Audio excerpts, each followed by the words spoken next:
Welcome to Chinese History and Mythology. Hey friends, welcome back to Chinese History and Mythology. Earlier we talked about Cao Cao, we talked about Liu Bei, we also made a special episode reviewing the military generals. When we discussed those generals, I brought up one point.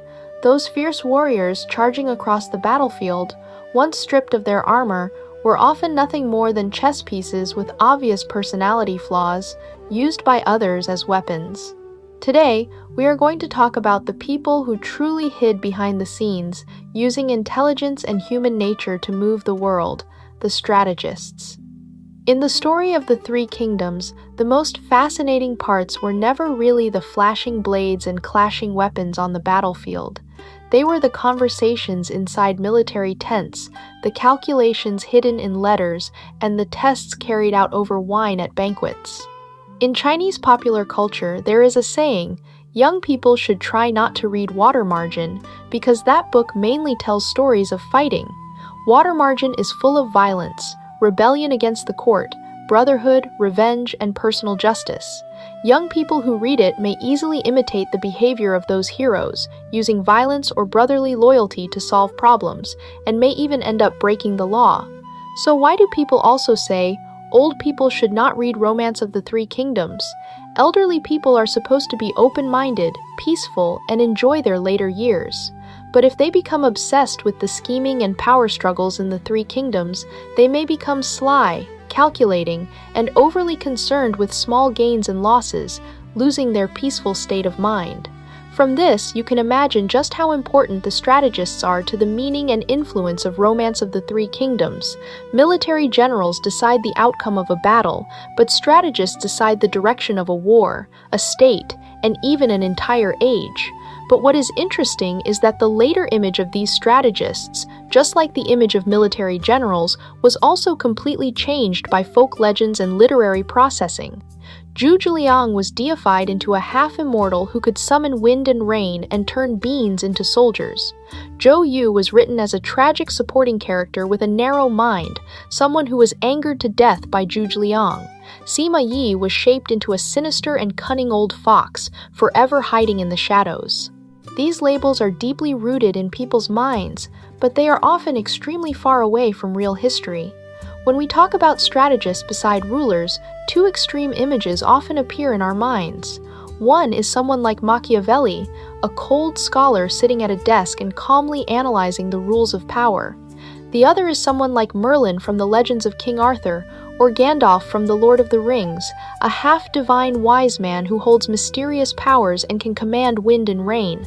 However, when we turn our eyes to 3rd century China, to that brutal meat grinder of power known as the Three Kingdoms period, we will discover a completely different kind of Eastern strategist.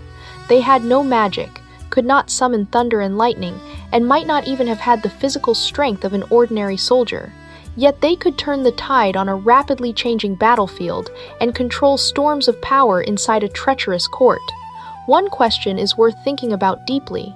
Why were these scholars, who did not have the strength to bind a chicken, able to become the core force deciding the survival or destruction of empires in a chaotic age that worshipped military power and treated human life like grass? In the real game of power, were these legendary super-strategists truly godlike figures who never miscalculated, or were they political gamblers who deeply understood human weakness and constantly tested the edge of power? In folk legends and classical literature, strategists are often described as immortals who can predict the future, plan inside a tent, and win battles 1,000 li away. But if we re-examine their decisions through the lens of modern political science and game theory, we will discover a chilling truth. Every brilliant scheme of the Three Kingdoms strategists was, in essence, not a precise prediction of the future, but an extreme calculation of human weakness, conflicting interests, and geographic conditions. They were not predicting the future. They were using their opponent's greed, fear, arrogance, and suspicion to forcibly twist the direction of history onto a track favorable to themselves. Their most powerful weapon was their precise control over the psychological bottom line of human beings. Speaking of the strategists in Romance of the Three Kingdoms, the first person most people think of is, of course, Zhu Zhiliang. In Chinese popular imagination, Zhuge Liang is almost not a person, but a symbol, the embodiment of wisdom itself. He understands astronomy above and geography below. He can calculate fate, predict what has not yet happened, and see the future before it arrives. Borrowing the east wind, borrowing arrows with straw boats, the empty city strategy, capturing Menghua 7 times, and launching repeated northern campaigns from Mount Qi, every one of these stories is known in almost every household. But if we open the official history, records of the 3 kingdoms, we will find a completely different Zhuge Liang. The real Zhuge Liang could not borrow the east wind, did not borrow arrows with straw boats, and the empty city strategy was very likely false as well. He was not an immortal. He was an extremely hardworking, extremely rational, and extremely loyal politician and military commander. Zhuge Liang's entrance into the story is the famous 3 visits to the thatched cottage. A 46-year-old Liu Bei, already famous throughout the realm, went to invite a 27-year-old country scholar, and only met him after going 3 times. To describe it in modern terms, this was basically a classic case of the boss recruiting in person. Inside the thatched cottage, Zhuge Liang analyzed the situation of the realm for Liu Bei and proposed the famous Longzhong plan. Cao Cao occupied the north and could not be challenged directly. Sun Quan occupied Jiangdong and could be treated as an ally, but not swallowed. Liu Bei should first take Jingzhou, then take Yizhou, build a base, and wait for changes in the realm. When the time came, he would send troops in 2 directions. One army would go north from Jingzhou, and the other would leave Yizhou and enter Qinchuan. Then the great cause could be achieved, and the Han House could be revived. This strategic plan was extremely clear, almost becoming the action program of Liu Bei's group for the next several decades. But please notice that this plan had one fatal premise, holding both Jingzhou and Yizhou. In other words, Liu Bei had to control Jingzhou and Yizhou at the same time, and the final tragedy of Shu Han began precisely with the loss of Jingzhou. Many foreign friends, when studying Shu Han history, often praise Zhuge Liang's Longzhong plan highly and consider it one of the greatest strategic plans in ancient China.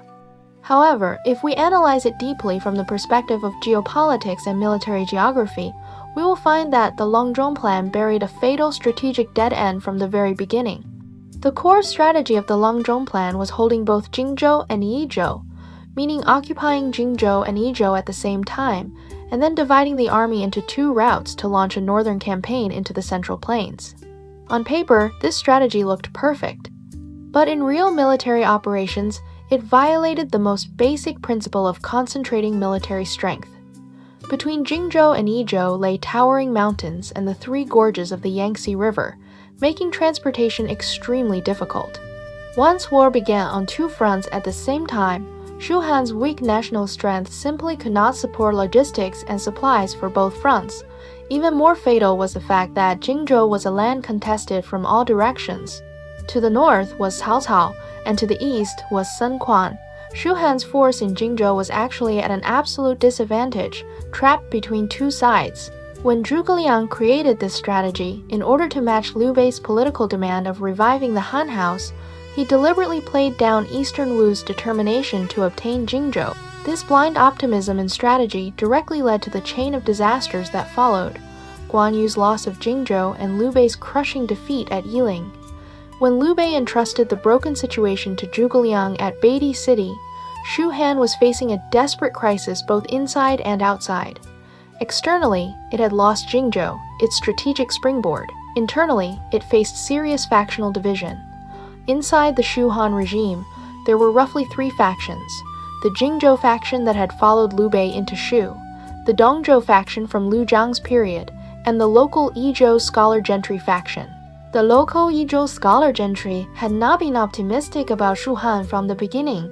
They believed that, with the natural defenses of the Sichuan Basin, separatist self-preservation was the best choice, and that Shu Han simply did not have the strength to launch northern campaigns into the Central Plains. As the ruler of an outside regime, Zhuge Liang faced an extremely severe internal governing crisis. After Liu Bei's death, Zhuge Liang assisted Liu Shen and truly lived up to the words, "Devote oneself completely until death." During his governance of Shu Han, he promoted the legal system, developed agriculture, stabilized Nanzhong, and helped a country that had just suffered the crushing defeat at Yiling and nearly collapsed stand firm again. Then he began the northern campaigns. From 228 to 234 AD, Zhuge Liang launched 5 northern campaigns, which are the so-called 6 campaigns from Mount Qi in the novel. In reality, there were not 6, and the main battlefield was not always at Mount Qi. Each of these northern campaigns came close to success but failed because of insufficient grain supplies, obstacles from the rear, or the enemy's tight defense. The time he came closest to success was the first northern campaign, but because Ma Su lost Jiting, the entire military situation collapsed. Zhuge Liang executed Ma Su with tears in his eyes, and he also submitted a memorial demoting himself by 3 ranks. Zhuge Liang's northern campaigns were, in essence, a political survival war of using offense as defense. Through constantly creating military pressure outside the state, he used a state of war to suppress factional struggles inside the regime and used the political correctness of reviving the Han House to unite everyone's thinking. During the northern campaigns, Zhuge Liang displayed extremely powerful political control. He held all power in his own hands, and every matter, large or small, was decided by him. He even strictly suppressed generals like Wei Yan, who had independent tactical ideas. Wei Yan's Ziwu Valley plan may have been a feasible military gamble, but politically, Zhuge Liang would never allow any general to possess independent military power and strategic decision-making authority outside his control. Zhuge Liang's perfection, in a certain sense, was a suffocating kind of political pressure. With his superhuman energy and absolute moral authority, he forcibly stitched together the internal cracks of Shu Han and extended the life of this weak regime for several decades. He was not only fighting against Tao Wei, he was also fighting against Shu Han's internal geographic fate, which was destined to move toward decline. Many people criticized Zhuge Liang's northern campaigns as exhausting the army through endless war, as doing something he knew could not be done. But if we stand in his position and think about it, perhaps we can understand his helplessness. Shu Han was trapped in one corner, and its population was less than 1/4 of Cao Wei's. If it simply waited for Cao Wei to continue developing, the gap would only grow larger and larger. The northern campaigns were the active struggle for survival of the weaker side. He was using offense to win strategic space and time. He knew that the hope of success was slim, but he knew even more clearly that if he did nothing, Shu Han would die even faster. In his later memorial on sending out the troops, he wrote a very tragic line: "I will devote myself completely until death. As for success or failure, advantage or disadvantage, that is not something my wisdom can foresee. I will give everything I have until the day I die. As for whether it succeeds or fails, that is something I cannot predict." This was the choice of a clear-minded pessimist. He was too intelligent. He saw the overall trend of the realm clearly, but he still chose to be the person who moved against the current because his lord had entrusted the entire state and his son to him. He could not retreat. Zhuge Liang finally died at Wuzhang Plains, located in today's Qishang County, Boji City, Shangqi Province. He died in the military camp on the front line of the northern campaign at the age of 54. After his death, the common people of Shu Han mourned him voluntarily. The historical records say that the people wept in the streets. There are probably very few people in history who could make the common people cry after their death. So you may question his military ability, but you cannot question his character and his ability to govern. He may not have been a perfect military strategist, but he was absolutely a great politician, a man who wrote the word loyalty to its absolute limit. So if we ask who in Romance of the Three Kingdoms could become Zhuge Liang's lifelong rival, the first person would certainly be Sima Yi. Speaking of Sima Yi, we are touching the deepest and most chilling abyss of power among the Three Kingdom strategists. Sima Yi was the most important figure of political strategy in the later period of Cao Wei. In the end, he changed from a minister into the key figure who allowed the Sima family to seize power, laying the foundation for the establishment of the Jin dynasty. In popular imagination, Sima Yi is often portrayed as Zhuge Liang's stepping stone, a coward frightened away by the empty city strategy. But this is completely a literary smear. In real history, Sima Yi was one of the greatest strategists and masters of psychological manipulation in the Three Kingdoms era. The man who spent his life facing off against Zhu Zhiliang was Sima Yi of Cao Wei.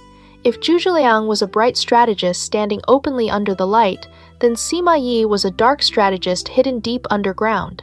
Sima Yi came from the Sima clan of Heini, a powerful aristocratic family in the late Eastern Han. When he was young, he was already famous for his learning and talent, but he was extremely good at disguise. Cao Cao heard that he was talented and wanted to summon him to serve as an official. Sima Yi pretended to be ill, pretending he had suffered a stroke and could not move half of his body or get out of bed. Cao Cao did not believe him and sent someone to test him. Sima Yi lay on the bed without moving at all, not even blinking his eyes. Later, when Cao Cao discovered the truth, he only said lightly, "This man wants to become an official, but he is also afraid of death." In our previous episode, we also analyzed just how sharp and suspicious Cao Cao was. He saw through Sima Yi, but he never killed him. Instead, he asked him to assist Cao Pai. Why? Because Sima Yi was talented and because he acted well enough. In his long confrontation with Zhu Zhiliang, Sima Yi showed extremely cold strategic patience. In order to force a quick battle, Zhu Zhiliang repeatedly sent people to insult Sima Yi, even sending him women's clothing. The generals under Sima Yi were furious and demanded to go out and fight. But Sima Yi knew very clearly that the Shu army had marched from far away and was short of grain supplies. As long as he held his position and refused to fight, the Shu army would inevitably defeat itself. He withstood all internal pressure and even submitted a memorial to Emperor Ming of Wei, Cao Ri, pretending to ask for battle, using Cao Ri's imperial order to suppress the other generals. Sima Yi's endurance was not cowardice, it was absolute obedience to the rules of war and precise control over Zhu Zhiliang's psychology. He knew Zhu Zhiliang was eager for quick success, so he deliberately refused to let him get what he wanted. He used the resources and time of the state to wear Zhu Zhiliang down until death. The greatest ability of Sima Yi's life can be summed up in one word: endure. He could endure what ordinary people could not endure. When he faced Zhu Zhiliang sent him a set of women's clothing, trying to anger him into battle. At that time, this was an enormous humiliation, almost like calling him not a man in front of the entire army. How did Sima Yi react? He smiled and put the clothes on, then asked the messenger, "How has Chancellor Zhu been eating lately? Has he been sleeping well?" The messenger said that Zhu Zhiliang ate very little each day, handled government affairs until late at night, and personally asked about even the smallest matters. After hearing this, Sima Yi said to the people beside him, "Zhu Zhiliang eats little but handles too many affairs. How can he live long? He ate so little and managed so much. How could he possibly live long?" You see, Sima Yi could not only endure, he could also judge the other person's health and lifespan from the details of daily life.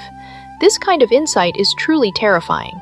If his confrontation with Zhu Zhiliang showed Sima Yi's strategic patience, then the incident at Gaoping Tombs completely exposed his bottomless political cold-bloodedness. In 249 AD, Sima Yi took advantage of the moment when Cao Fang and Cao Shuang left Luoyang to sweep the tombs at Gaoping Tombs and launched a coup. In order to win Cao Shuang's trust, Sima Yi swore by the Luo River, promising that as long as Cao Shuang handed over his military power, he would be allowed to live out his life in wealth and honor. In ancient times, swearing by the Luo River was an extremely solemn political promise. Breaking such an oath would bring the contempt of everyone under heaven. But after Cao Shuang surrendered, Sima Yi immediately broke his oath and executed Cao Shuang and his 3 clans on the charge of treason. This act completely destroyed the political credit system of the Cao Wei regime. Sima Yi used extremely vile political fraud to exchange for absolute power. His success proved that before absolute interest and power, all moral oaths and brilliant schemes could become pale and powerless. Sima Yi's endurance was not for restoring justice, but for tearing his enemies out by the roots. He outlived 3 generations of rulers, Cao Cao, Cao Pi, and Cao Ri, and he also outlived Zhu Zhiliang, Lu Xun, and all the other rivals of his time. With decades of disguise, he completed a fatal backlash against the Cao Wei regime. The rise of Sima Yi marked the complete end of the strategist culture of the Three Kingdoms era, which had once carried a kind of classical heroism. history entered an even colder and more bottomless age of aristocratic clan politics, and the fiercest and greatest gamble of his life was the incident at Gaoping Tombs. In the 10th year of Zhengxi under Cao Wei, the powerful minister Cao Shuang took the young emperor out of the city to sweep the tombs. Sima Yi seized the chance to launch a coup, closing the gates of Luoyang and taking control of the imperial palace. At that time, Cao Shuang still had the emperor, still had military power, and still had the possibility of turning the situation around. Sima Yi sent someone to tell Cao Shuang, "As long as you hand over your military power, I will guarantee you wealth and honor for the rest of your life. I swear by the Luo River." Cao Shuang believed him. He naively thought that Sima Yi would truly let him go. And what happened? After Cao Shuang returned to the city, Sima Yi first placed him under house arrest, then charged him with treason and beheaded his entire family, young and old, along with thousands of his followers and trusted allies. Not one was spared. Swearing by the Luo River, that was nothing more than a political prop. Once it had been used, it could be thrown away. After the incident at Gaoping Tombs, Sima Yi completely took control of Cao Wei's power, paving the way for his sons Sima Shi and Sima Zhao. In the end, his grandson Sima Yan deposed the emperor of Cao Wei and established the Jin dynasty. Sima Yi himself did not usurp the throne, but he prepared everything needed for usurpation. His life was like a snake coiled in the darkness, staying motionless for decades, and finally biting the prey's throat in one strike. It is very hard to like this man, but you have to admit that he was one of the top political figures of the Three Kingdoms era.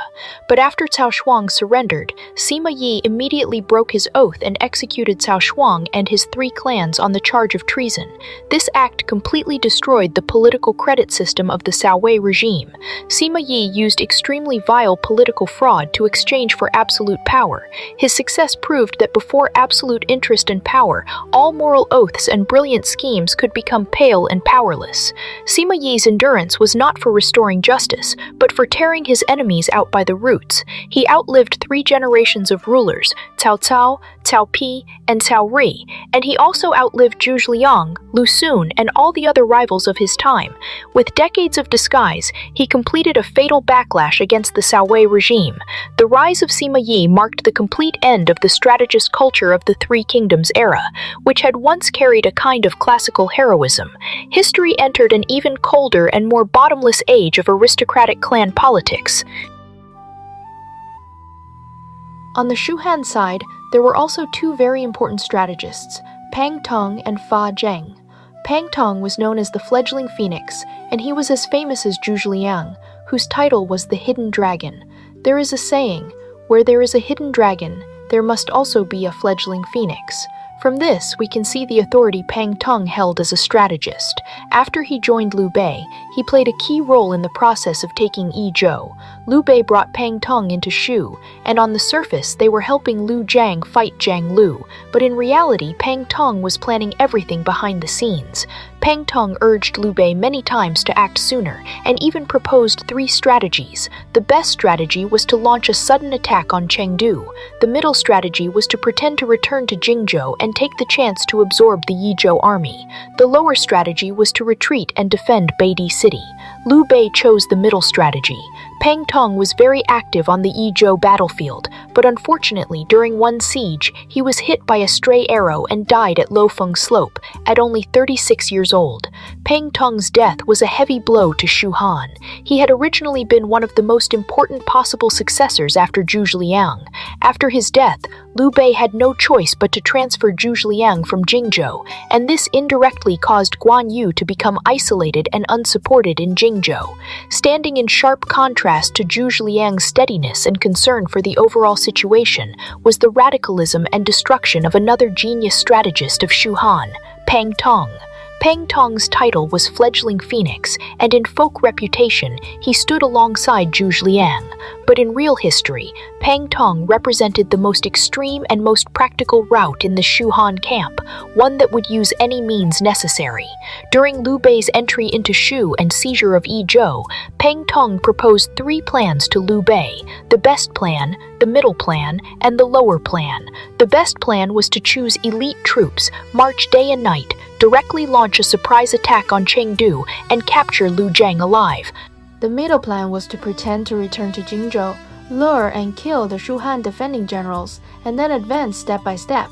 The lower plan was to return to Badi City and slowly make plans from there. In the end, Liu Bei chose the middle plan and rejected Pang Tong's best plan. Many people believe Liu Bei did this because he was kind and could not bear to strike cruelly against Lu Zhang, who belonged to the same imperial clan. But in fact, Liu Bei rejected the best plan because he knew very well that if this extreme military gamble failed, he would have nowhere to be buried. Pang Tong's best plan completely abandoned all political morality and strategic buffer. It was pure gambler psychology. Pang Tong's radicalism reflected his extreme anxiety about Liu Bei's situation at the time. He understood that Liu Bei was already nearly 50 years old and had no time left to waste. He had to take Yizhou with the fastest and most ruthless methods. Pang Tong's death from an arrow at Luofeng Slope looked, on the surface, like an accidental military mistake. In order to give Liu Bei the chance to shine, Pang Tong personally led a side force along a smaller road, only to fall into an ambush. But on a deeper level, Pang Tong's death was the inevitable result of the struggle between the radical and steady roots inside Shu Han.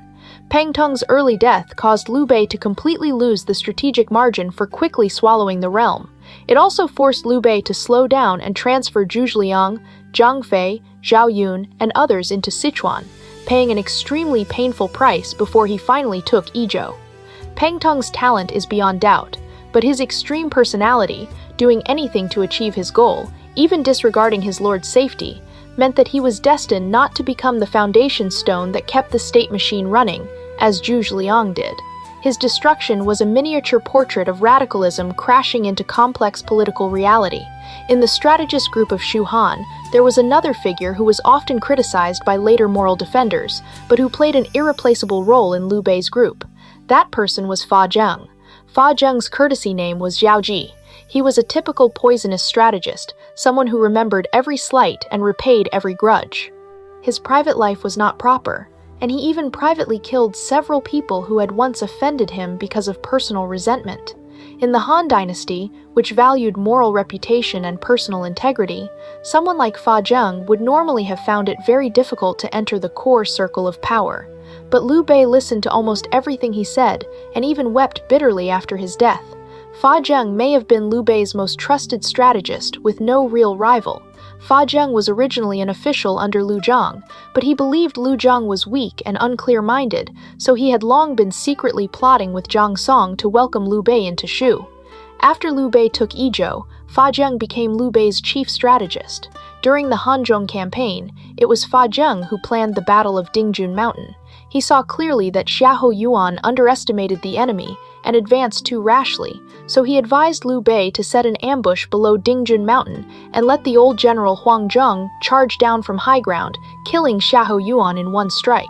When Cao Cao heard that Xiahou Yuan had died in battle, he said, "I knew Liu Bei could not have thought of this strategy. Fa Zheng must have taught him." Fa Zheng was a man who held grudges deeply. He would repay even the smallest favor, and he would also avenge even the smallest resentment. After becoming a high official, he took revenge on many people who had offended him in the past. Liu Bei knew that he was vengeful, but still gave him important roles. Fa Zheng also died very early, passing away from illness at only 45.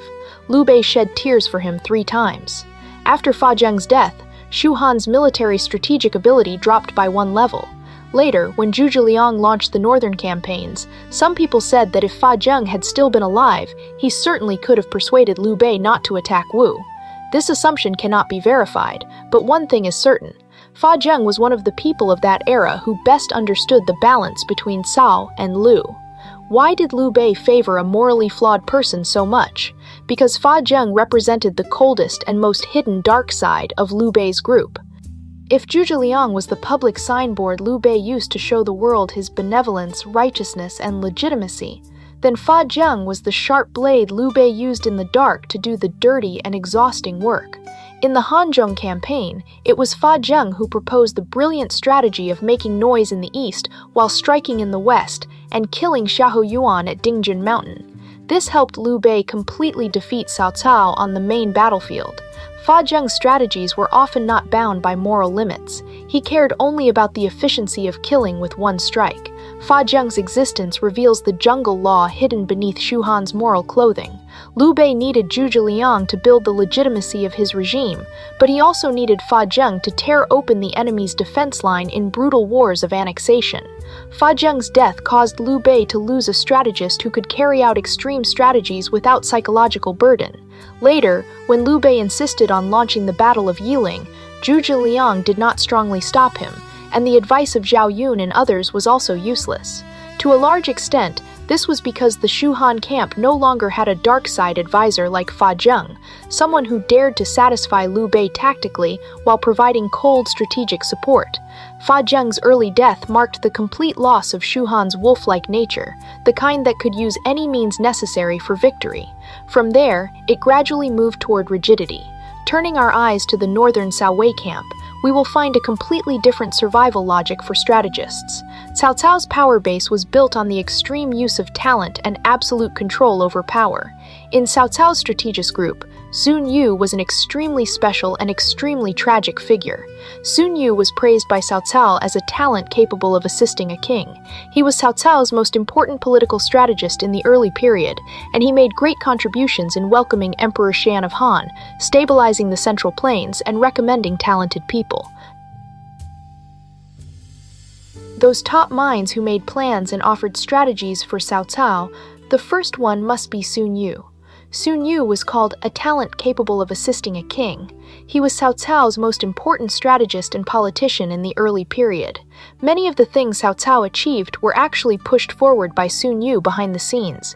Back then, when Cao Cao welcomed Emperor Xian of Han, many of his generals did not understand it. They said the emperor was a burden, so why bring him over? Sun Yu stood up and overruled all objections. He said, "Serving the ruler in order to follow the hopes of the people is the greatest act of obedience." In other words, once you held the emperor in your hands, the realm would stand on your side. We already talked about the importance of this move in the previous episode on Cao Cao. Sun Yu also helped Cao Cao stabilize the rear and recommended a large number of talented people, including Sun Yu, Guo Jia, Sima Yi, and Zhang Yao. All of them were recommended by Sun Yu. It can be said that half of Cao Cao's early core team was built by Sun Yu. Sun Yu's tragedy was that he could never resolve the huge gap between his inner political faith and the operations of real politics. Sun Yu came from the Yingchuan scholar gentry. In his heart, the highest political ideal was to restore the order of the Han dynasty and build an ideal empire governed together by scholar official families. When Dong Zhuo threw the government into chaos and the realm collapsed into disorder, Sun Yu believed that Cao Cao was a sharp blade that could be used to restore the Han house. He poured the strength of the Yingchuan scholar gentry into supporting Cao Cao, hoping to use Cao Cao's military power to eliminate the warlords, and then have Cao Cao remain a loyal minister of Han. But Sun Yu underestimated the corrupting force of power. As Cao Cao's strength continued to expand, Cao Cao's ambition also changed from restoring the Han house to replacing Han and standing on his own. When Cao Cao advanced to the title Duke of Wei and received the 9 bestowments, taking the most critical step toward usurping Han, Sun Yu finally realized that the sharp blade he had personally cultivated had already become the butcher's knife that would destroy the Han dynasty. Sun Yu's opposition was not only out of blind loyalty to Han, it was also because he keenly sensed that Cao Cao's usurpation would completely break the balance between the scholar gentry and imperial power, pushing the realm into an even more turbulent abyss. The break between Sun Yu and Cao Cao was a dead end where idealism and absolute domination could never be reconciled. What Cao Cao needed was absolute obedience, while what Sun Yu defended was the bottom line of the scholar gentry. In the end, Cao Cao sent Sun Yu an empty food box. On a psychological level, this empty food box was the cruelest strangling of Sun Yu. It meant that Cao Cao was telling Sun Yu, "The rice bowl of the great Han is already empty. As a Han minister, you no longer have anything to eat." Sun Yu's suicide by poison marked the complete bankruptcy of Eastern Han scholar gentry politics. He tried to use morality and ideals to restrain a beast that had already grown fangs, and in the end he could only be swallowed by that beast. Sun Yu's death cast a moral shadow over the Cao Wei regime that could never be washed away. It also foreshadowed the tragic ending later, when the Sima clan usurped Wei and the Cao Wei imperial Cao clan was left isolated and helpless. There was an irreconcilable conflict between Sun Yu and Cao Cao. Sun Yu came from a great aristocratic family. Deep down, he was a Han minister. He helped Cao Cao because he hoped Cao Cao could restore the Han house, not replace it. When Cao Cao wanted to become Duke of Wei and receive the 9 bestowments, Sun Yu stood up and clearly opposed it. He advised Cao Cao, saying, "Restoring the Han house and showing loyalty to the ruler, that was your original intention." What kind of person was Cao Cao? On the surface, he brushed it off, but in his heart, he had completely turned cold towards Sun Yu. Not long after, Sun Yu died of illness in Shuchun. As for his death, the historical records give different accounts. One says he died of illness, another says Cao Cao sent him an empty box. Sun Yu opened the box and saw that there was nothing inside. He understood Cao Cao the meaning, then drank poison and killed himself. No matter which version is true, Sun Yu's tragedy lies in this. All his life, he assisted a man he believed could restore the Han house, only to discover in the end that this man wanted to replace the Han house. His ideals and reality broke apart. He was trapped between being a loyal minister and being a meritorious official, unable to move either way. That kind of pain was more deadly than any blade or sword. Sun Yu's nephew, Sun Yu, was a very interesting person. He was the main military strategist beside Cao Cao, and during the Battle of Guandu, his role was extremely important. Yuan Shao sent Yan Ling to attack Beima, and Cao Cao wanted to rescue Beima. Sun Yu said they should not rescue it directly. Instead, they should first pretend to cross the river and attack Yuan Shao's rear, dividing Yuan Shao's forces, and then suddenly turn back to strike Beima. Cao Cao followed his plan, and as expected, Guan Yu killed Yan Ling on the battlefield. Later, Yuan Shao's grain supplies were stored at Wuchao.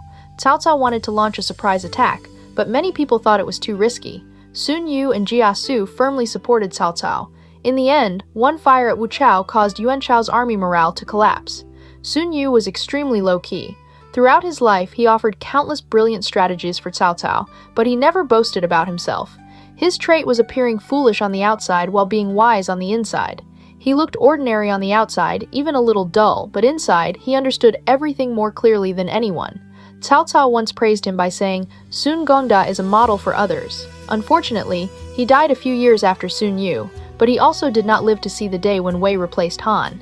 After Sun Yu, the strategist group of Cao Wei gradually split into 2 completely different survival forms. One was the extreme tool person represented by Sun Yu. The other was the master of psychological warfare represented by Guo Jia. After Sun Yu, the strategist group of Cao Wei gradually split into 2 completely different survival forms.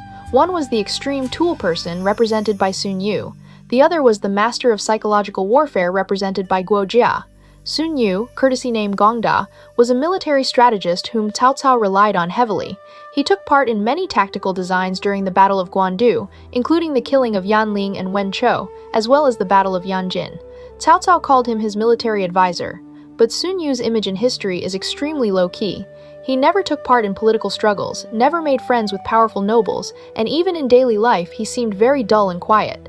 Sun Yu's low profile under a ruler like Cao Cao, who was naturally suspicious and extremely ruthless in killing, was an extremely clever philosophy of survival. Cao Cao needed a pure technocrat like Sun Yu. Sun Yu was only responsible for providing tactical plans. He never interfered in strategic decisions, and he never touched political red lines. He completely lowered himself into an executor of Cao Cao will and a computer for tactical deduction. Sun Yu's wisdom in protecting himself reflects the helplessness of strategists under absolute imperial power. In order to protect their own lives and their families, they had no choice but to suppress their own political ambitions. He represented the extreme form of the tool person within the Cao Wei strategist group, using absolute obedience in exchange for a peaceful end. Unlike Sun Yu's extreme caution, Guo Jia was the most individualistic genius in Cao Wei's strategist group, and also the best at psychological warfare. Guo Jia's private life was not proper, and he was often impeached by others, but Cao Cao favored him greatly. Guo Jia's true strength did not lie in arranging troops and formations, but in calculating the heart. He could see the psychological weaknesses of his enemies with extreme precision, and then build strategies from that. When predicting Sun Si's death, Guo Jia judged that Sun Si was reckless and unguarded, and would certainly be killed by assassins.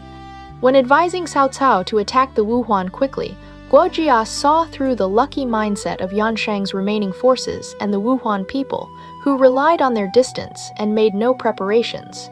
Guo Jia's strategies often carried a kind of gambler-like madness, but what he gambled on was not luck, it was the inevitability of human nature. Among the people, there has always been a saying, if Guo Jia had not died, the hidden dragon would not have come out. It means that if Guo Jia had still been alive, Zhu Zhiliang would not have been able to succeed at the Battle of Red Cliffs. This saying clearly exaggerates Guo Jia's role. The fundamental reasons for the defeat at Red Cliffs were that the Tao army was not skilled in naval warfare, disease was spreading, and there was strategic arrogance. These were physical realities that no strategist could reverse through intelligence alone. But Guo Jia's early death did indeed cause Cao Cao to lose a mind reader who could see through the psychological weaknesses of his enemies. Guo Jia's death also reflects the risk behind Cao Cao's early policy of appointing people solely by talent. In order to break the monopoly of the scholar gentry, Cao Cao promoted many people like Guo Jia, who came from humble backgrounds and had flawed personalities. These people were extremely talented, but they lacked the restraint of traditional morality. Guo Jia's early death made Cao Cao appear powerless in his later years when facing a strategist like Sima Yi, who was patient, deep, and had no moral bottom line. Speaking of Guo Jia, many people immediately think of the saying, if Guo Jia had not died, the hidden dragon would not have come out. It means Guo Jia was so powerful that before Guo Jia died, Zhu Zhiliang did not dare to enter the stage. Does this saying make sense? Let's first look at historical facts. Guo Jia was indeed one of Cao Cao's most trusted strategists, especially skilled at judging human hearts and the overall trend of the realm. When Cao Cao was attacking Lu Bu, he wanted to retreat near the end. Guo Jia said Lu Bu was already exhausted, and if they pushed a little harder, they could take him down. Cao Cao listened to him, and sure enough, he captured and killed Lu Bu. When Cao Cao faced off against Yuan Shao and felt uncertain, Guo Jia proposed the famous theory of 10 victories and 10 defeats, analyzing from 10 angles why Cao Cao would win and Yuan Shao would lose. After hearing this, Cao Cao's confidence greatly increased. Later, when Cao Cao launched a northern campaign against the Wuhuan, many people worried that Liu Biao would attack from behind. Guo Jia said Liu Biao was someone who only knew how to brag and would not truly take action, so Cao Cao could go fight without worry. Cao Cao returned with a great victory, just as expected. Cao Cao thought extremely highly of Guo Jia and said, only Feng Shao can understand my mind. Guo Jia was only 38 when he died, and Cao Cao cried bitterly. Later, after the crushing defeat at the Battle of Red Cliffs, Cao Cao Tansi, if Guo Feng Shao had been here, he would not have allowed me to end up like this. If Guo Jia had still been alive, I would not have lost so badly. Guo Jia's true brilliance lay in his insight into human nature. He was like a top-level psychologist, able to judge the behavioral patterns of opponents and allies with great accuracy, but he died too early and never had the chance to show more. So if Guo Jia had not died, the hidden dragon would not have come out, is more of a fan fantasy. It does not have enough historical basis. Zhu Zhiliang's emergence was the result of Liu Bei's 3 visits to the thatched cottage. It had no direct connection to whether Guo Jia was alive or dead. There is one more strategist we must mention, Jia Su. This man may have been the smartest and also the most terrifying strategist of the 3 kingdoms. Later generations called him a poisonous strategist. Almost every one of his plans was precise and effective, but every one of them also carried destructive consequences. At first, he was a subordinate of Dong Zhuo. After Dong Zhuo was killed, Jia Su advised Li Ju and Guo Si to counterattack Chang'an. This plan directly led to the final collapse of the Eastern Han court, and the chaos under heaven became completely impossible to control. Later, Jia Su joined Zhang Shu. During the Battle of Wangcheng, it was he who designed the surprise attack on Cao Cao, causing the deaths of Cao Cao's eldest son Cao An, his nephew Cao Anmin, and his beloved general Dian Wei. It can be said that the most painful defeat of Cao Cao's life was caused by Jia Su. But later, after Jia Su surrendered to Cao Cao, Cao Cao not only did not kill him, but instead gave him important positions. Jia Su also understood self-protection extremely well. He knew clearly that he was not one of Cao Cao's old followers, so he never spoke too much. He did not ask what he should not ask, and did not say what he should not say. When Cao Cao asked him whom he should establish as crown prince, Jia Su remained silent. Cao Cao became anxious and said, "Why are you not speaking?" Jia Su said, "I am thinking about the stories of Yuan Shao and Liu Biao. Yuan Shao and Liu Biao both caused internal chaos because they abandoned the eldest son and chose a younger one." Cao Cao immediately understood. In this way, Jia Su gave his advice without leaving behind any handle that could be used against him. He lived to the age of 77, reached the high position of Grand Commandant in Wei, and enjoyed his later years in peace. In an age when most strategists did not come to a good end, Jia Su was one of the very few who managed to withdraw safely. Every decision he made was protecting himself, and every word he spoke was calculating the consequences. You can say he was a refined egoist, but you have to admit that he lived the longest and laughed until the end. In the group portrait of Three Kingdoms strategists, Jia Su is an extremely special figure. If Zhuge Liang represents the extreme of idealism, then Jia Su is the embodiment of absolute pragmatism and selfishness.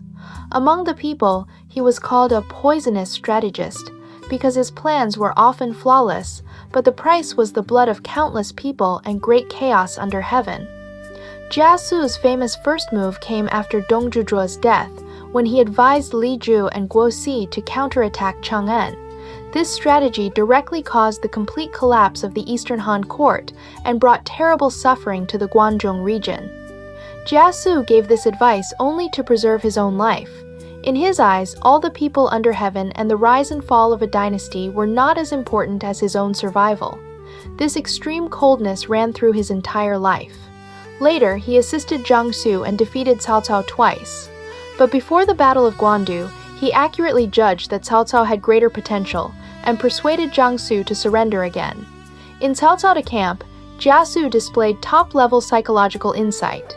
When Cao Cao was uncertain about the issue of choosing an heir and secretly asked for Jia Su's opinion, Jia Su did not answer directly. Instead, he said, "I am thinking about Yuan Shao and Liu Biao." Yuan Shao and Liu Biao both destroyed their own forces because they abandoned the eldest son and chose a younger one.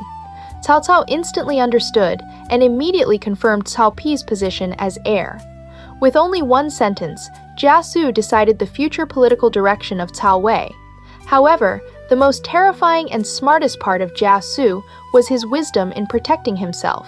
He knew very clearly that he was a surrendered official with no political foundation. So in the Cao Wei court, he never formed factions for personal gain.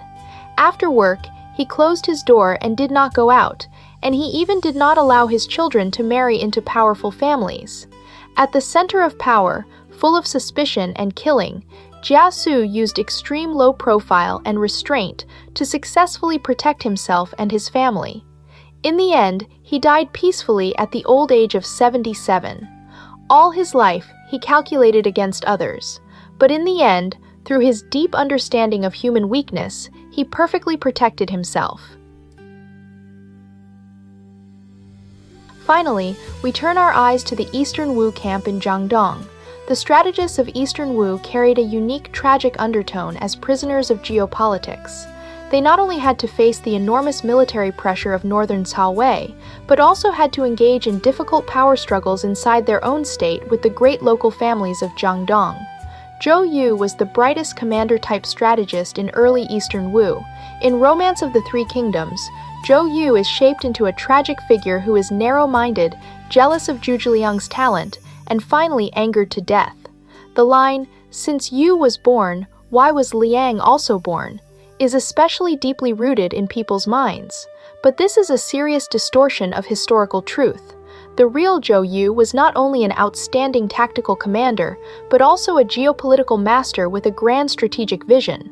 Before the Battle of Red Cliffs, the voices inside Eastern Wu calling for surrender were very strong.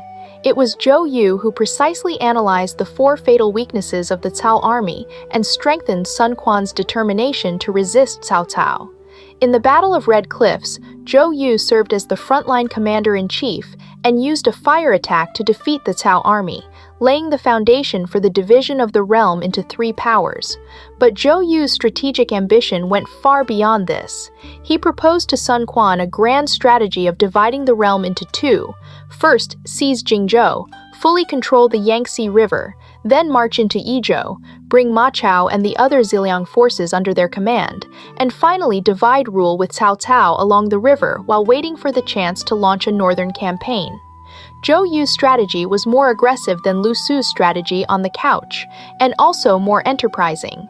He saw through the potential threat of Liu Bei's group, and argued that while Liu Bei had not yet gained a firm foothold, Eastern Wu should place him under comfortable house arrest, divide Guan Yu and Zhang Fei from him, and completely eliminate the threat of Shu Han.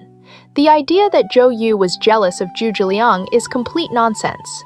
As Eastern Wu's highest military commander, Zhou Yu's vision was the whole realm. He would never be jealous of a Shu Han strategist who had not yet fully risen.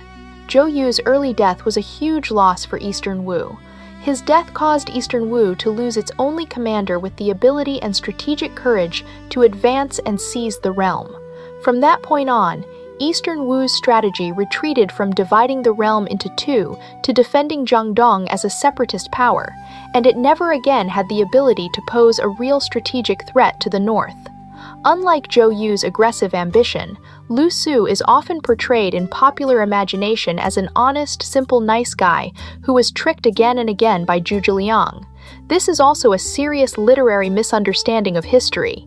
Lu Su was not honest and simple at all. On the contrary, he was the geopolitical master in the Eastern Wu camp with the deepest and coldest strategic vision. When Lu Su first met Sun Quan, he proposed the famous strategy on the couch. He clearly pointed out that the Han dynasty could no longer be restored, and Cao Cao could not be eliminated immediately either. Eastern Wu's only path was to stand firmly in Jiangdong, observe the changes under heaven, wait for the chance to seize Jingzhou, fully control the Yangtze River, and build an imperial enterprise. Lu Su was the earliest strategist inside Eastern Wu to see the reality that Cao Cao could not be removed quickly. After the Battle of Red Cliffs, Lu Su strongly supported lending Nan commandery in Jingzhou to Liu Bei. Many people think this was because Lu Su was weak and had been fooled by Zhu Zhiliang. But in fact, this was an extremely brilliant geopolitical investment. At that time, although Cao Cao had retreated in defeat, he still maintained enormous military pressure. If Eastern Wu had borne the entire defense of the middle and lower Yangtze River alone, it would have faced huge military risks. By lending Nan commandery to Liu Bei, Lu Su was actually placing Liu Bei at the very front line of resistance against Cao Cao, using Jingzhou as Eastern Wu's buffer zone. At the same time, this also allowed the Sun-Lu alliance to continue, preventing Eastern Wu from being attacked from both front and rear while fighting on two fronts. Lu Su's lending of Jingzhou was a top-level strategic operation, using space in exchange for time, and using local interests in exchange for overall security. He saw through Liu Bei's need for territory, and he also saw through Sun Quan's need for safety. Through extremely practical methods, he maintained the delicate strategic balance among the three kingdoms. Lu Su's death marked the loss of Eastern Wu's strategic rationality. His successor, Lu Meng, for the sake of immediate local gain, launched a surprise attack on Jingzhou.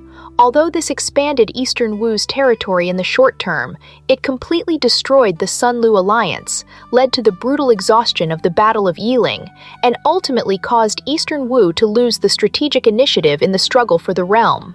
In the later period of Eastern Wu, Lu Xun became the most important strategic figure. Lu Xun came from the Lu clan, one of the four great families of Jiangdong.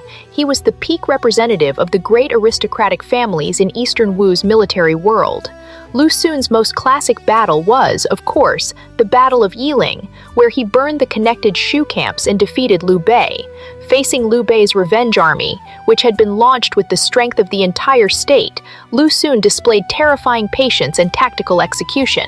He voluntarily retreated hundreds of li, giving the dangerous terrain to the Shu army, while he held his own position and refused to fight.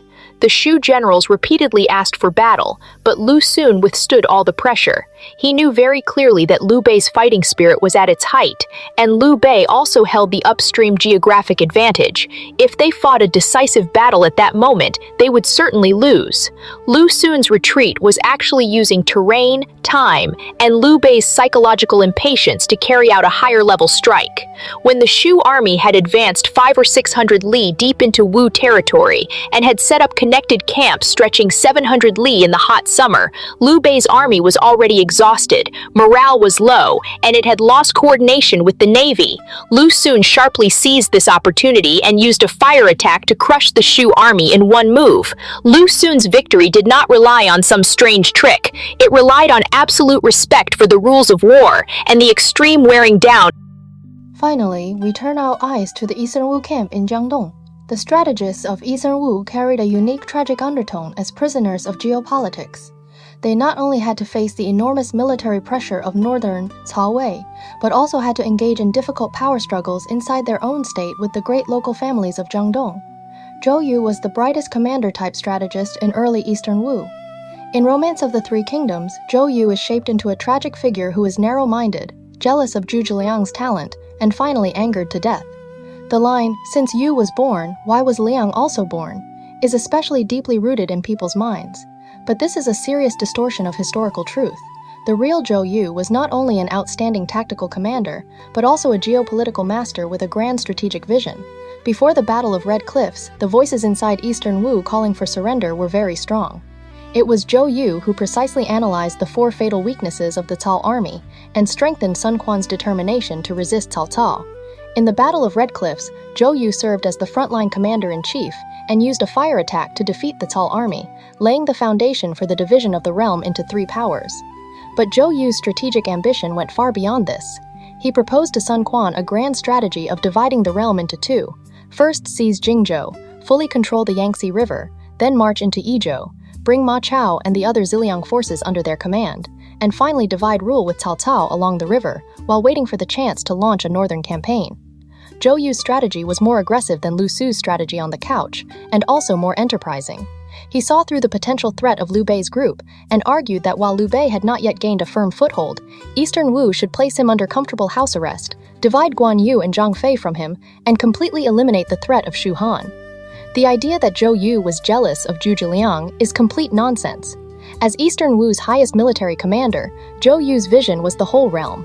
He would never be jealous of a Shu Han strategist who had not yet fully risen. Zhou Yu's early death was a huge loss for Eastern Wu. His death caused Eastern Wu to lose its only commander with the ability and strategic courage to advance and seize the realm. From that point on, Eastern Wu's strategy retreated from dividing the realm into 2 to defending Jiangdong as a separatist power, and it never again had the ability to pose a real strategic threat to the north. Unlike Zhou Yu's aggressive ambition, Lu Su is often portrayed in popular imagination as an honest, simple, nice guy who was tricked again and again by Zhuge Liang. This is also a serious literary misunderstanding of history. Lu Su was not honest and simple at all. On the contrary, he was the geopolitical master in the Eastern Wu camp with the deepest and coldest strategic vision. When Lu Su first met Sun Quan, he proposed the famous strategy on the couch. He clearly pointed out that the Han dynasty could no longer be restored, and Cao Cao could not be eliminated immediately either. Eastern Wu's only path was to stand firmly in Jiangdong, observe the changes under heaven, wait for the chance to seize Jingzhou, fully control the Yangtze River, and build an imperial enterprise. Lu Su was the earliest strategist inside Eastern Wu to see the reality that Cao Cao could not be removed quickly. After the Battle of Red Cliffs, Lu Su strongly supported lending Nan Commandery in Jingzhou to Liu Bei. Many people think this was because Lu Su was weak and had been fooled by Zhuge Liang. But in fact, this was an extremely brilliant geopolitical investment. At that time, although Cao Cao had retreated in defeat, he still maintained enormous military pressure. If Eastern Wu had borne the entire defense of the middle and lower Yangtze River alone, it would have faced huge military risks. By lending Nan Commandery to Liu Bei, Lu Su was actually placing Liu Bei at the very front line of resistance against Cao Cao, using Jingzhou as Eastern Wu's buffer zone. At the same time, this also allowed the Sun-Lu alliance to continue, preventing Eastern Wu from being attacked from both front and rear while fighting on 2 fronts. Lu Su's lending of Jingzhou was a top-level strategic operation, using space in exchange for time, and using local interests in exchange for overall security. He saw through Liu Bei's need for territory, and he also saw through Sun Quan's need for safety. Through extremely practical methods, he maintained the delicate strategic balance among the three kingdoms. Lu Su's death marked the loss of Eastern Wu's strategic rationality. His successor, Lu Meng, for the sake of immediate local gain, launched a surprise attack on Jingzhou. Although this expanded Eastern Wu's territory in the short term, it completely destroyed the Sun-Lu alliance, led to the brutal exhaustion of the Battle of Yiling, and ultimately caused Eastern Wu to lose the strategic initiative in the struggle for the realm. In the later period of Eastern Wu, Lu Xun became the most important strategic figure. Lu Xun came from the Lu clan, one of the four great families of Jiangdong. He was the peak representative of the great aristocratic families in Eastern Wu's military world. Lu Xun's most classic battle was, of course, the Battle of Yiling, where he burned the connected Shu camps and defeated Liu Bei. Facing Liu Bei's revenge army, which had been launched with the strength of the entire state, Lu Xun displayed terrifying patience and tactical execution. He voluntarily retreated hundreds of li, giving the dangerous terrain to the Shu army, while he held his own position and refused to fight. The Shu generals repeatedly asked for battle, but Lu Xun withstood all the pressure. He knew very clearly that Liu Bei's fighting spirit was at its height, and Liu Bei also held the upstream geographic advantage. If they fought a decisive battle at that moment, they would certainly lose. Lu Xun's retreat was actually using terrain, time, and Liu Bei's psychological impatience to carry out a higher-level strike. When the Shu army had advanced 500 or 600 li deep into Wu territory and had set up connected camps stretching 700 li in the hot summer, Liu Bei's army was already exhausted, morale was low, and it had lost coordination with the navy.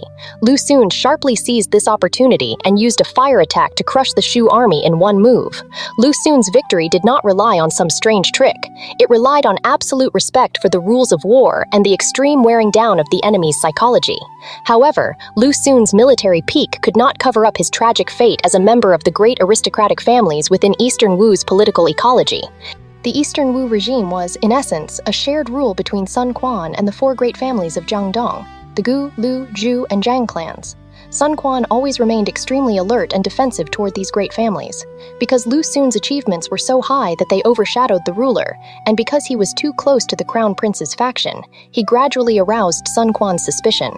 In his later years, Lu Xun became involved in the cruel struggle of the two palaces. In order to balance the court, Sun Quan deliberately allowed Sun Ba, king of Lu, to suppress Crown Prince Sun He. As prime minister and leader of the great aristocratic families, Lu Xun repeatedly submitted memorials defending the crown prince. As a result, he completely angered Sun Quan. Sun Quan sent envoys many times to harshly reprimand Lu Xun, and Lu Xun eventually died of illness in resentment, anxiety, and fear. Lu Xun's tragedy reveals the political fate that Eastern Wu's strategists and commanders could never escape. No matter how brilliant their victories were on the front line, in the rear they were still only tools Sun Quan used to balance different forces. Sun Quan needed them to fight wars, but he would never allow them to possess political influence beyond imperial power. Lu Xun's death marked the full political retreat of the great aristocratic families of Eastern Wu. It also foreshadowed the severe internal exhaustion and rigidity of the Eastern Wu regime in its later period, and its final path toward destruction. Looking back at the group portrait of the Three Kingdoms strategists, what we see is not only a peak-level contest of intelligence, but also the struggle and distortion of human nature inside the whirlpool of power. Zhu Zhiliang used the flames of the northern campaigns to cover the internal cracks of Shu Han, and used a lifetime of exhausting labor to extend its life. Inside his wisdom, there was a tragic grandeur of knowing something could not be done, yet still choosing to do it. Pang Tong and Fa Zheng represented the sharp edge of extreme pragmatism. With reckless radicalism and coldness, they tore open Liu Bei's bloody road toward kingship, but also accelerated their own destruction. Sun Yu tried to use the ideals of the scholar gentry to restrain absolute power, and in the end he died in bitterness under the backlash of power. His death announced the bankruptcy of classical political ideals. Sun Yu and Guo Jia, one preserving his life through extreme obedience, the other stunning his age with genius-level psychological warfare, showed two different survival philosophies of strategists under monarchy. Sima Yi used decades of endurance and bottomless fraud to complete the ultimate theft of power. He proved that before absolute interest, moral oaths are worth nothing. Zhu Yu, Lu Su, and Lu Xun, the three pillars of Eastern Wu, carried out the ultimate geopolitical contest under the protection of the natural barrier of the Yangtze River. But in the end, none of them could escape the tragic fate of great aristocratic families before imperial power. We have more or less gone through the top strategists of the three kingdoms. You will notice one common rule. Most of these extremely intelligent people did not have very good endings. Zhu Zhiliang worked himself to death on the road of the northern campaigns. Sun Yu died from the conflict between ideals and reality. Zhu Yu died young. Lu Xun was driven to death by politics. Pang Tong died from a stray arrow. Fa Zheng died of illness. Guo Jia died young. Sima Yi did laugh until the end, but his reputation in history will forever be linked with cunning and usurpation. Only Jia Zhu, through extreme self-protection, lived as the exception. In a chaotic age, wisdom can help you achieve great things, but wisdom itself cannot protect you. What truly decides fate is position, timing, character, and choice. The strategists could see through the realm, but they might not be able to see through themselves. They used everything they had learned in their lives to move the world, but in the end they were often devoured by the world. In the long river of history, these strategists calculated human hearts and calculated the realm, yet they often could not outcalculate the current of the age or the flaws in their own personalities. They thought they were the players holding the chess pieces, able to control the direction of the world. But in the end, they discovered that they themselves were nothing more than pieces on the chessboard of power. The essence of Three Kingdoms strategist culture reveals a cruel truth in Eastern politics. Before absolute imperial power and domination, the more dazzling a strategist's wisdom is, the stronger his own tragic color becomes. They spent their entire lives building stairways for emperors to climb toward the peak of power. But after those emperors reached the top, what often waited for the strategists was the bleak ending of being discarded once their work was done. This may be the deepest and most sorrowful historical legacy that the strategists of the Three Kingdoms left to the world. If you enjoyed today's episode, feel free to give the show a like, subscribe, and share it with someone you think would enjoy it too. Thank you for spending this time with me. I will see you in the next episode.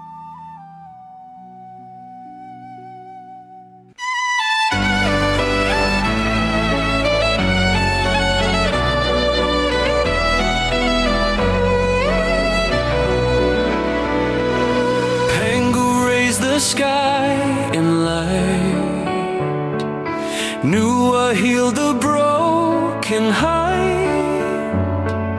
Fuxi traced the world's design. Every age leaves stories bright. Yaya dynasty shaped bronze. Shang dynasty cast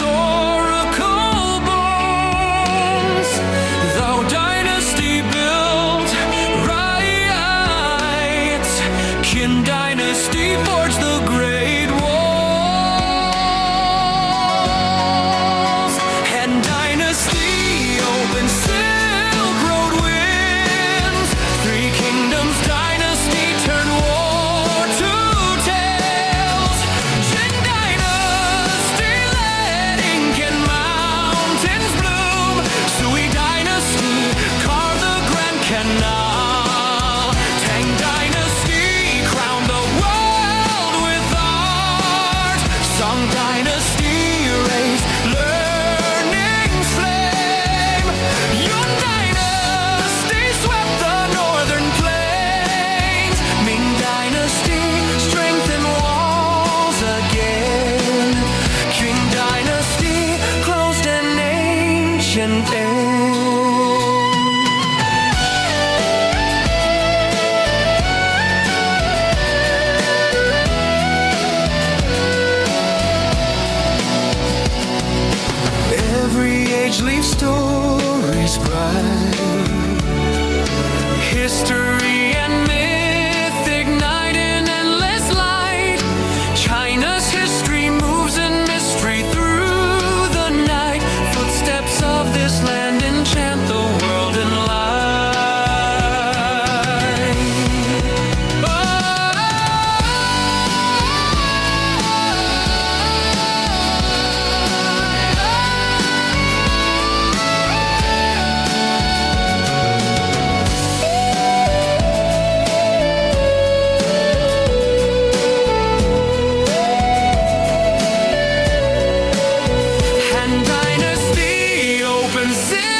Kingdom's dynasty turn war to tales. Qin dynasty led ink and mountains bloom. Sui dynasty carved the Grand Canal. Tang dynasty crowned the world with art. Song dynasty raised learn